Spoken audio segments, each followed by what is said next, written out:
बहुत बहुत स्वागत है आपका एल्विन क्लासेस में। हम वैकल्पिक विषय के रूप में राजनीतिक विज्ञान को प्रारंभ किए हैं। राजनीति विज्ञान विषय में हमने महत्वपूर्ण दो विषय स्वतंत्रता और समानता को समाप्त करने के बाद आज हमारा नया विषय क्रांति रिवॉल्यूशन से है।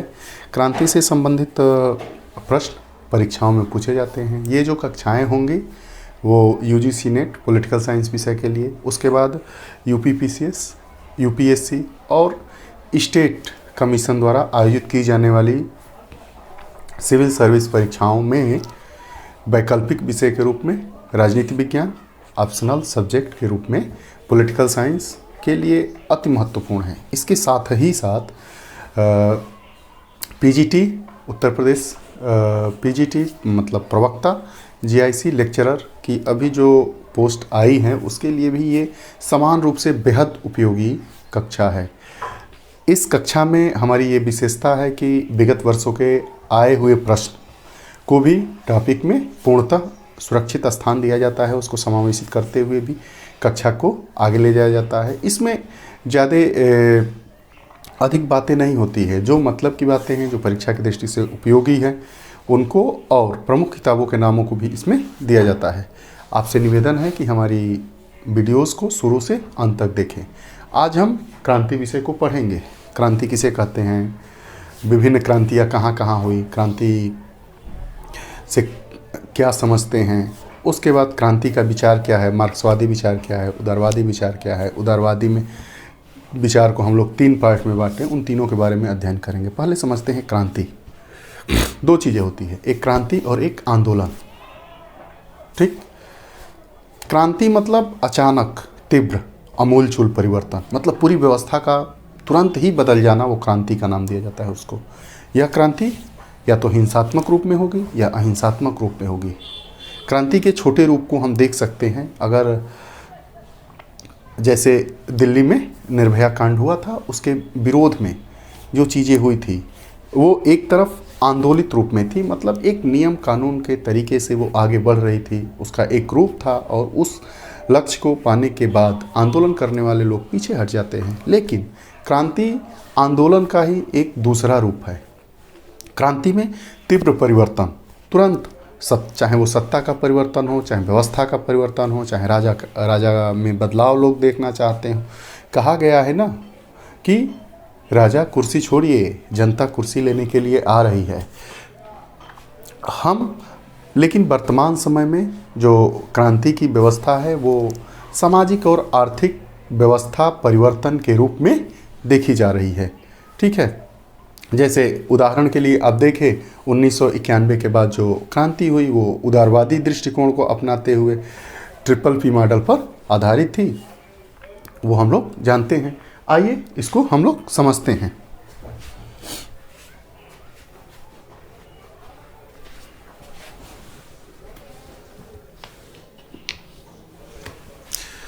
देखिए, क्रांति अंग्रेजी में इसे रिवॉल्यूशन कहते हैं। क्रांति का आशय क्या है?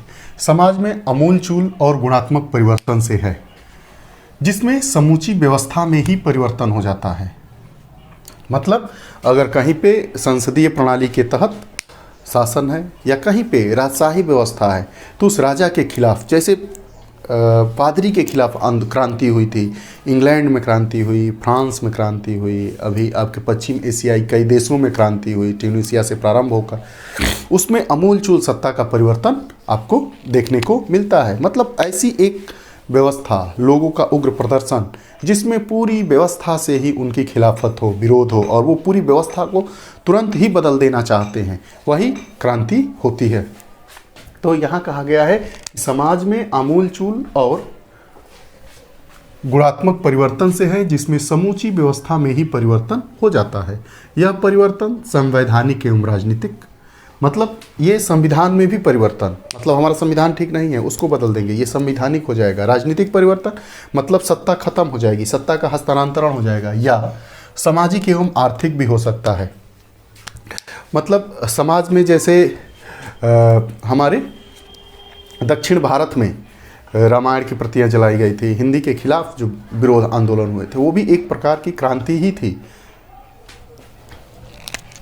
उसके बाद जैसे उदाहरण में देखेंगे, पश्चिम एशिया में लोकतंत्र की बहाली के लिए, वहाँ पे राजशाही व्यवस्था थी, तो लोकतंत्र की बहाली हेतु आंदोलन हुआ, जिसे अरब स्प्रिंग या अरब बसंत के नाम से जाना जाता है। पश्चिम एशिया में अभी 4-5 सालों पहले लोकतंत्र की बहाली के लिए, जो आपकी इस्लामिक कंट्रीज़ हैं उसमें लोकतंत्र बहाली के लिए राजा के खिलाफ क्रांति हुई लोगों के द्वारा, जिसे अरब स्प्रिंग कहा गया। अरब में बसंत आ गया, अरब बदल रहा है, अरब में बसंत आ गया, अर्थात बाकी सबका काम ख़त्म हो गया। अब जनता जाग चुकी है, अपना अधिकार लेना चाहती है, और देशों को देखते हुए, उनको फॉलो करते हुए वो भी चाहती है कि हमारे देश में लोकतंत्र हो, लोकतंत्र की अपनी मर्यादा हो, हमारी भी अपनी कोई मान सम्मान हो, हमारी भी इज्जत हो, हम भी जी सकें, हम भी बोल सकें, हम भी शिक्षा ग्रहण सकें। महिलाएं चाहती है कि पर्दा से निजात मिले, हमारा भी सम्मान हो, आदि चीज़ें जब एक बार दिमाग में, मस्तिष्क में बार बार दौड़ती है, और उसको एक समूह के द्वारा, उस समाज के लोगों के द्वारा, अधिकतर क्या सभी लोगों के द्वारा एक ही दिशा में एक साथ तीव्र और पूरी ऊर्जा के साथ उमंगित होकर किया जाने वाला कार्य क्रांति होता है। तो जो पश्चिम एशिया में लोकतंत्र की बहाली के लिए, मतलब लोकतंत्र के निर्माण के लिए राजशाही व्यवस्था के खिलाफ जो क्रांति हुई, उसे अरब स्प्रिंग या अरब बसंत का नाम दिया गया, जो ट्यूनीसिया से प्रारंभ हुआ। ट्यूनीसिया में इसे गुलाबी क्रांति नाम दिया गया। ये बार बार प्रश्न पूछता है कि जो पश्चिम एशिया में लोकतंत्र की बहाली के लिए क्रांतियाँ हुई, उसका प्रारंभ कहाँ से हुआ? तो ट्यूनीसिया से हुआ। ट्यूनीसिया में उसे गुलाबी क्रांति नाम दिया गया। देखिए, पश्चिम एशिया में लोकतंत्र की बहाली हेतु आंदोलन हुआ, जिसे अरब स्प्रिंग या अरब बसंत के नाम से प्रसिद्ध है, जिसका प्रारंभ ट्यूनीसिया से हुआ। वहाँ इसे गुलाबी क्रांति नाम दिया गया। अब प्रमुख क्रांतियाँ, विश्व में जो प्रमुख क्रांतियाँ हुई हैं, कई बार पूछा गया है, उस क्रांतियों की तिथि क्या है, उसके बाद उस क्रांतियों का नारा क्या था, उसको आइए देखते हैं। पहली हमारी जो क्रांति है, प्यूरिटन क्रांति इंग्लैंड में हुई। प्यूरिटन क्रांति इंग्लैंड में हुई 1649 में। उसके बाद गौरवमयी क्रांति इंग्लैंड में हुई 1688 में।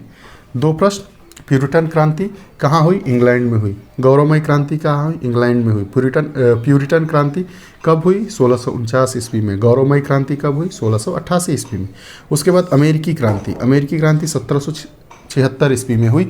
इसमें नारा दिया गया कि प्रतिनिधित्व नहीं तो कर नहीं। प्रतिनिधित्व नहीं तो कर नहीं का नारा किस क्रांति से है? अमेरिकी क्रांति से है। ये कब हुई थी अमेरिकी क्रांति? अमेरिकी क्रांति 1776 में हुई थी। ये बार बार प्रश्न पूछा जाता है कि नारा प्रतिनिधित्व नहीं तो कर नहीं किस क्रांति से है? तो अमेरिकी क्रांति से है। अमेरिकी क्रांति 1776 ईस्वी में हुई थी। देखिए, 3 क्रांति है इसमें, ये बार बार मिलाने के लिए पूछता है। अमेरिकी क्रांति 1776, इसका नारा क्या था? प्रतिनिधित्व नहीं तो कर नहीं। फ्रांसीसी क्रांति 1789, 13 साल बाद हुई। उसका नारा क्या था? स्वतंत्रता, समानता व बंधुत्व। क्या नाम था फ्रांसीसी क्रांति का? स्वतंत्रता, समानता व बंधुत्व। और फ्रांसीसी क्रांति से ही हमारे संविधान में ये स्वतंत्रता, समानता व बंधुत्व लिया गया है। ये भी बार बार ये महत्वपूर्ण इसलिए हो जाता है कि स्वतंत्रता, समानता व बंधुत्व जो हमारे संविधान में है, हमारी प्रस्तावना या उद्देशिका में है, प्रियम्बल में है, वो पूछा जाता है कि ये शब्द कहाँ से लिए गए? तो फ्रांसीसी क्रांति। फ्रांसीसी क्रांति कब हुई थी? 1789 ईस्वी में। 1789 ईस्वी में जो फ्रांसीसी क्रांति हुई थी, उसमें नारा दिया गया था स्वतंत्रता, समानता और बंधुत्व। वही 3 जो शब्द है हमारे संविधान की उद्देशिका में फ्रांस की क्रांति से लिया गया है। उसके बाद बोल्शेविक क्रांति हुई थी, या इसे हम साम्यवादी क्रांति कहते हैं। इसमें नारा दिया गया था रोटी, भूमि, शांति। रोटी, भूमि और शांति चाहिए, हमें भोजन चाहिए, रहने के लिए आवास चाहिए, और हमें सुख चैन की जिंदगी चाहिए। साम्यवादी क्रांति 1917 में हुई थी, जिसमें नारा दिया गया रोटी, भूमि और शांति। 3 क्रांतियाँ, 3 क्रांति में 3 प्रमुख नारे। अमेरिका की क्रांति में प्रतिनिधित्व नहीं तो कर नहीं, 1779। फ्रांस की क्रांति, फ्रांसीसी क्रांति, स्वतंत्रता, समानता और बंधुत्व, 1789। उसके बाद बोल्शेविक क्रांति या साम्यवादी क्रांति, ये हुआ था 1917 में। इसमें नारा दिया गया था रोटी, भूमि और शांति। ये बार बार पूछा जाता है, बहुत ही महत्वपूर्ण है। उसके बाद मोन्सेविक क्रांति 1917 में हुई थी। इस्लामिक क्रांति, इस्लामिक क्रांति के बाद इस्लामिक क्रांति 1900 जो हमारी इस्लामिक क्रांति हुई 1789 ईरान में हुई। इसके नेता आयतुल्लाह खुमैनी थे। इसके बाद ईरान में धर्मतंत्र की स्थापना हुई। तो पूछा जाता है कि ईरान में धर्मतंत्र की स्थापना किस क्रांति के बाद हुई, तो इस्लामिक क्रांति के बाद, जिसके नेता खुमैनी साहब थे, आयतुल्लाह खुमैनी साहब थे। इसके बाद फ्रांस में ईरान में धर्मतंत्र की स्थापना हुई। देखेंगे, इस्लामिक क्रांति ईरान में हुई, नेता आयतुल्लाह खुमैनी थे। इसके बाद ईरान में धर्मतंत्र की स्थापना हुई। ऑरेंज क्रांति कहाँ से है? यूक्रेन में ऑरेंज क्रांति हुई थी। अब प्रश्न ये पूछता है कि क्रांति के विचार का प्रतिपादन किसने किया था? तो क्रांति के विचार का प्रतिपादन लॉक ने किया था। ये कई बार प्रश्न पूछा है। क्रांति के विचार का प्रतिपादन लॉक ने किया था। अब क्रांति के सिद्धांत मार्क्सवादी सिद्धांत हैं और उदारवादी सिद्धांत है।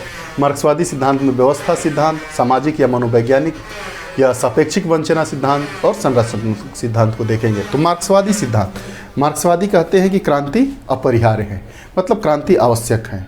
विकास के लिए क्रांति आवश्यक है, समाज में स्थायित्व के लिए क्रांति आवश्यक है, पूंजीवाद को खत्म करने के लिए क्रांति आवश्यक है, वास्तविक उदारता और समानता लानी है तो क्रांति आवश्यक है। उदारवादी मानते हैं कि बिना क्रांति के समाज में कोई बदलाव नहीं होगा, और इसलिए अगर समाज में बदलाव होना है, बदलाव चाहते हैं, सबको समान चाहते हैं, व्यवस्थाओं में परिवर्तन चाहते हैं, अपने को विकसित होना चाहते हैं, तो क्रांति आपको लाना पड़ेगा,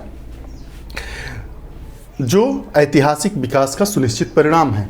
उसके बाद मार्क्स ने कहा था कि क्रांति इतिहास का इंजन है। क्रांति इतिहास का इंजन है, ये कथन बार बार पूछता है, ये मार्क ने कहा था। अब मार्क की एक रचना थी, a contribution of the critique of political economy, a contribution to the critique of political economy में इन्होंने कहा था कि क्रांति इतिहास का इंजन है। उसके बाद उदारवादी सिद्धांत, उदारवादी कहते हैं कि क्रांति अपरिहार्य नहीं है। ये जहाँ पे मार्क्सवादी कहते हैं कि क्रांति अपरिहार्य है, मतलब आवश्यक है, अति आवश्यक है, वहीं उदारवादी कहते हैं कि ऐसा नहीं है कि व्यवस्था बदलने के लिए, चाहे वो व्यवस्था सामाजिक हो, राजनीतिक हो, आर्थिक हो, चाहे सांस्कृतिक हो, उसको बदलने के लिए क्रांति का होना आवश्यक नहीं है। बिना क्रांति के भी यह व्यवस्थाएं बदल सकती हैं। वहीं मार्क्सवादी हमारे कहते हैं कि अगर आपको विकास चाहिए, आपको बदलाव चाहिए, तो क्रांति अपरिहार्य है। तो इनके अनुसार उदारवादियों के सिद्धांत क्रांति अपरिहार्य नहीं है और मार्क्सवादी के सिद्धांत क्रांति अपरिहार्य है। तो उदारवादी कहते हैं कि क्रांति का मूल कारण क्या है? क्रांति का मूल कारण राजनीतिक है, सामाजिक है, सांस्कृतिक है और आर्थिक। इसमें से कुछ भी हो सकता है। मतलब जो हमारी क्रांति है वो उसका कारण सामाजिक कारण भी हो सकता है, आर्थिक कारण भी हो सकता है, राजनीतिक कारण भी हो सकता है, सांस्कृतिक कारण भी हो सकता है। जहाँ पे मार्क्सवादियों ने क्रांति को व्यवस्थित रूप नहीं दिया, वहीं पे उदारवादियों ने क्रांति के सिद्धांत को व्यवस्थित रूप दिया। पूछा जाता है कि क्रांति के सिद्धांत को व्यवस्थित रूप किसने दिया? तो उदारवादियों ने क्रांति के सिद्धांत को व्यवस्थित रूप दिया। अब आइए आगे देखते हैं।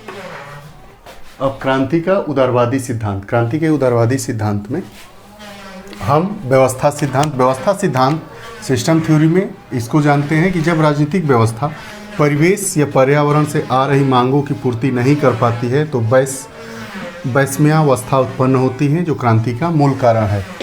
कहा जाता है कि जब सत्ताधारी या राजनीतिक व्यवस्था आ रही मांगे परिवेश से या समाज से या लोगों के द्वारा आ रही मांगों को पूरा करने में असमर्थ होती हैं, तो लोगों में वैमनस्यता उत्पन्न होती है, जो व्यवस्था सिद्धांत जैसी क्रांति का रूप लेती है और उसका मूल कारण है। इसके मूल मान्यताकार में जी जॉनसन थे, जिनकी रचना रिवोल्यूशनरी चेंज है। उसके बाद सामाजिक मनोवैज्ञानिक या सापेक्षिक वंचना का सिद्धांत क्रांति का मूल कारण ये कहते हैं कि क्रांति का मूल कारण, सामाजिक मनोवैज्ञानिक सिद्धांत क्रांति का ये कहता है कि क्रांति का मूल कारण न तो राजनीतिक है न तो आर्थिक है, बल्कि क्रांति का मूल कारण सापेक्षिक वंचना है। सापेक्षिक वंचना मतलब हमें समाज में बराबर न रहना, बराबरी का हक न मिलना सापेक्षिक वंचना है।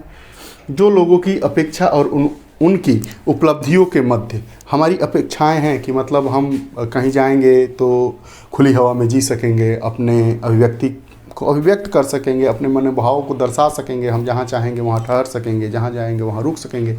अगर ऐसी आवश्यकताओं हमारी क्या है, महत्वाकांक्षा है, और अगर वहाँ पे जा रहे हैं और ऐसी ऐसी चीज़ें नहीं हो रही है तो हमारी क्या हो गई, महत्वाकांक्षा और उपलब्धियों के बीच में विभेद हो गया, अंतर हो गया। तो उसको हमने सापेक्षिक वंचना का नाम दिया है। तो ये कहते हैं, सापेक्षिक वंचना का सिद्धांत ये कहता है, जिसे हम सामाजिक मनोवैज्ञानिक सिद्धांत कहते हैं, कि क्रांति का मूल कारण राजनीतिक और आर्थिक नहीं है, क्रांति का मूल कारण सापेक्षिक वंचना है, जो लोगों की महत्वाकांक्षाओं और उपलब्धियों के मध्य विभेद के फलस्वरूप जन्म लेती है। दो चीज़ें, महत्वाकांक्षा और उपलब्धि। हमारी महत्वाकांक्षा है कि हम आगे बढ़ें, लेकिन उपलब्धि क्या है, उपलब्धि हम आगे नहीं बढ़ पा रहे हैं। तो इससे क्या होगी, सामाजिक मनोवैज्ञानिक वंचना, विभेद उत्पन्न होगा, जो क्रांति का मूल कारण बनता है। उसके बाद संरचनात्मक सिद्धांत, क्रांति का संरचनात्मक सिद्धांत जो उदारवादियों के अनुसार है, इसमें यह है कि राज्य की शक्ति का कमज़ोर होना है। संरचनात्मक सिद्धांत ये कहता है कि शक्तिशाली राज्यों में क्रांतियाँ नहीं होती है। सामान्यतः यह देखा जाता है, चाइना में कहाँ क्रांति हुई, नहीं देखा गया। तो शक्तिशाली राज्यों में अक्सर क्रांतियाँ नहीं होती है। सामान्यतः ऐसा देखा जाता है कि जो क्रांतियाँ होती है वो कमज़ोर राज्यों में होती है। कमज़ोर राज्य में होगी तो वहाँ संरचनात्मक परिवर्तन होगा। तो उदारवादियों के अनुसार ये मानना है कि जो संरचनात्मक व्यवस्था है या संरचनात्मक सिद्धांत है, ये क्रांति कमज़ोर राज्यों में ही होती है। उसके बाद अब देखिए क्रांति भारतीय संदर्भ में। तो भारतीय संदर्भ में 3 लोगों ने क्रांति के बारे में अपनी बात कही। उसमें एम.एन. राय हो गए, आपके जेपी हो गए, जयप्रकाश नारायण, और राम मनोहर लोहिया ने। तो एम.एन. राय कहते हैं, इन्होंने कहा कि अपने नवमानववादी विचारधारा में शिक्षा द्वारा क्रांति का समर्थन किया। इन्होंने कहा कि हमारी क्रांति कैसी होगी, शिक्षा के द्वारा हम क्रांति लाएंगे, शिक्षा का प्रसार करेंगे, शिक्षा बढ़ेगी और लोक क्रांति आएगी। जैसे सोचने की, समझने की, वैज्ञानिकतावाद का विकास होगा, शिक्षा का विकास होगा, तो रूढ़िगत परंपरागत जो चीज़ें हैं जो नहीं होनी चाहिए, उसमें बदलाव आएगा और वो क्रांति होगी। तो एम.एन. राय द्वारा जो क्रांति का विचार दिया गया, उसको हम लोग ने नाम दिया निष्क्रिय क्रांति। निष्क्रिय क्रांति,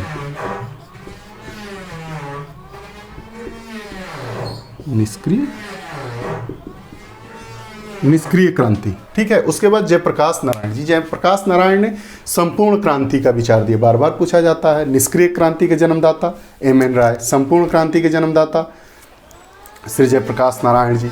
उसके बाद सप्त क्रांति के जन्मदाता ये राम मनोहर लोहिया। तो जयप्रकाश नारायण ने कहा कि हमारी जो व्यवस्था हो उसमें कैसा परिवर्तन हो, शैक्षिक हो, राजनैतिक हो, आर्थिक हो, सामाजिक हो, आध्यात्मिक हो, सांस्कृतिक हो। इन्होंने सभी प्रकार की व्यवस्था परिवर्तन के विचार को क्रांति का नाम दिया। इन्होंने संपूर्ण क्रांति का विचार प्रस्तुत किया। बार बार प्रश्न पूछता है कि संपूर्ण क्रांति का नारा किसने दिया, तो जयप्रकाश नारायण ने। अब राम मनोहर लोहिया ने सप्त क्रांति का विचार दिया। राम मनोहर लोहिया ने सप्त क्रांति का विचार दिया। इसके अनुसार सप्त क्रांति का विचार क्या था, उसमें 7 चीज़ें कौन कौन सी समाविष्ट थी।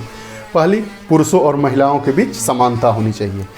राम मनोहर लोहिया ने सप्त क्रांति का विचार दिया। इनके अनुसार जो पहला था, पुरुषों और महिलाओं के बीच समानता होनी चाहिए। रंग और त्वचा के आधार पर राजनैतिक, आर्थिक और आध्यात्मिक विषमता जो हो उसको हमें समाप्त करना है। ऊंची और पिछड़ी जातियों के मध्य समानता स्थापित करना है। विदेशी शोषण की समाप्ति करना है। पूंजीवाद की समाप्ति करना है। निजी जीवन में हस्तक्षेप का अभाव हो। हथियारों की समाप्ति हो।